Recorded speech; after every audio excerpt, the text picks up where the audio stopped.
Inilah 40 perlengkapan utama lahiran bayi yang harus disiapkan. Yang ke-1, popok bayi. Ada 2 jenis, yaitu popok kain dan popok sekali pakai. Untuk popok sekali pakai, pilihlah popok bayi ukuran newborn, bisa dalam bentuk tipe celana atau tipe perekat. Apabila bayi Anda alergi menggunakan popok sekali pakai ini, yang ditandai oleh munculnya ruam merah, maka Anda dapat menggunakan alternatif lain yaitu popok kain. Bila menggunakan popok kain, Anda harus menyiapkan lebih banyak stok. Karena dalam kondisi normal, bayi bisa pipis sebanyak 6 hingga 8 kali pipis per harinya. 2. Kaos dalam. Kaos dalam adalah alternatif pengganti grito atau gurita bayi.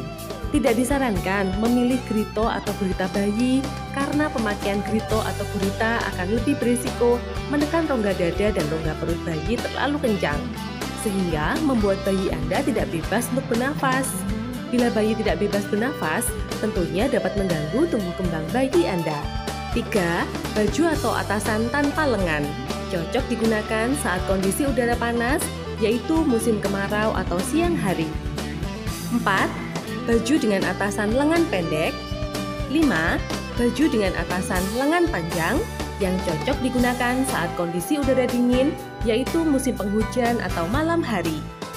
6. Celana pendek. 7. Celana panjang. 8. Penutup atau sarung tangan dan kaki. 9. Penutup atau penghangat kepala atau kerpus. 10. Bedong.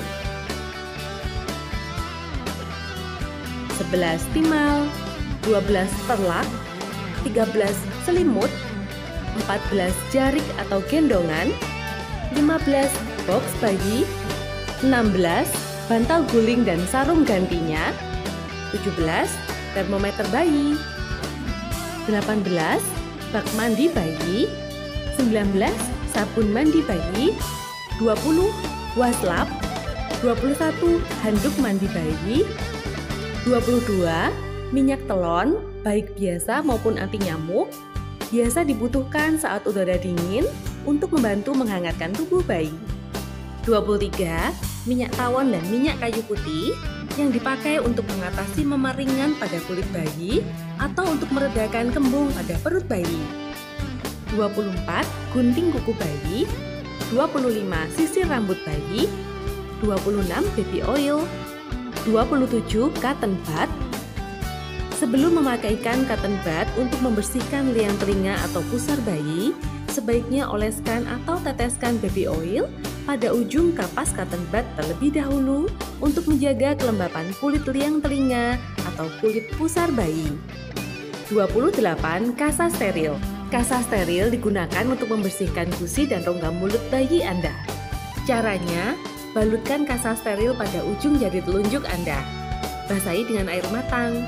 Kemudian, gosokkan jari yang berbalut kasa tersebut ke gusi, rongga mulut atas, rongga mulut bawah, dan lidah bayi Anda. Apabila kasa steril penuh kotoran mulut, Anda dapat menggantinya dengan kasa steril yang baru. Ulangi dengan cara yang sama, hingga tidak tampak kotoran pada kasa steril itu.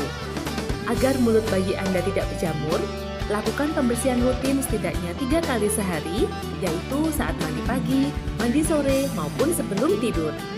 29. Kapas bulat digunakan untuk membersihkan pantat bayi Anda ketika selesai BAB. Caranya, ketika selesai BAB, bila menggunakan popok sekali pakai, robek atau buka bagian samping kanan kiri popok bayi Anda, kemudian angkat 2 kaki bayi Anda ke atas. Selanjutnya, kapas bulat yang sudah dibasahi air matang dengan suhu ruang digunakan untuk mengangkat kotoran bayi yang menempel di sekitar dubur dan di sekitar pantat bayi Anda. Setelah selesai, keringkan kulit bayi dengan kapas bulat kering atau tisu kering. Lalu, ganti popok lama dengan popok yang baru. Sebaiknya buang dulu pup atau kotoran bayi Anda ke lubang kloset sebelum popok kain dicuci atau popok sekali pakai dibuang. Sedangkan kapas bulat yang kotor dapat langsung dibuang ke tempat sampah bersama dengan popok sekali pakai yang kotor tersebut. 30. Tisu basah. Tisu basah digunakan untuk membersihkan mulut bayi dari muntahan bayi maupun membersihkan kulit pantat bayi setelah BAB. Tapi hati-hati, tisu basah lebih berpotensi menyebabkan alergi pada kulit bayi sebab di dalamnya terdapat tambahan zat pelembut, pemutih, dan pewangi yang dapat menyebabkan alergi terutama pada kulit bayi yang sensitif. Tanda alerginya bisa berupa ruam atau kemerahan pada kulit yang terkena tisu basah, gatal, hingga lecet ringan pada kulit bayi. Bila kulit bayi alergi, Anda dapat menggantinya dengan tisu kering yang sedikit dibasahi air matang dengan suhu ruang. 31. Tisu kering. 32. Tas. Digunakan untuk bepergian, misalnya saat kontrol ke rumah sakit atau puskesmas. 33. Sabun cuci peralatan bayi. 34. Spons cucian dan wadahnya. 35. Deterjen untuk baju dan popok kain bayi. Sebaiknya gunakan jenis deterjen yang lembut yang tidak membuat kulit bayi alergi. 36. Kantong kresek besar dan sedang. Gunanya sebagai tempat sampah untuk membuang popok sekali pakai, untuk tisu kotor saat bayi muntah, BAB maupun BAK. Sebaiknya bawa juga dalam tas ketika bepergian dengan bayi, sebab bayi bisa sewaktu-waktu muntah maupun perlu ganti popok dimanapun tempatnya. 37. Ember sedang. Gunanya untuk merendam pakaian kotor, terutama popok-popok kain yang terkena bekas pup maupun baju yang terkena bekas muntahan bayi. 38. Jemuran plastik bundar. 39. Pembalut ibu melahirkan dan bra khusus menyusui. 40. Satu set peralatan menyusui dapat disimak dalam video kami berikut ini. Pertanyaannya, 1.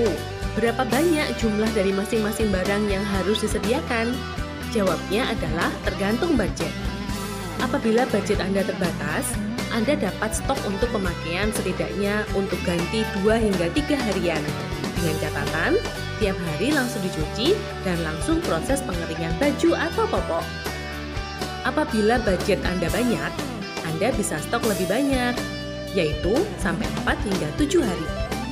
Bila dicuci menggunakan mesin cuci, akan jauh lebih cepat kering, terutama saat musim penghujan. Tetapi kelemahannya, pakaian bayi akan cepat molor atau longgar karena terkena mesin cuci. 2. Perlukah menggunakan bedak bayi? Bedak bayi tidak disarankan, sebab butiran halusnya dapat berisiko menyumbat celah-celah kecil tubuh bayi seperti lubang pusar, lubang alat kelamin, lubang saluran kencing yang justru dapat memicu tumbuhnya kuman. Selain itu, kandungan talc pada bedak dapat menyebabkan alergi dan gangguan pada saluran pernafasan bayi saat terhirup. 3. Ada istilah maternal hospital bag.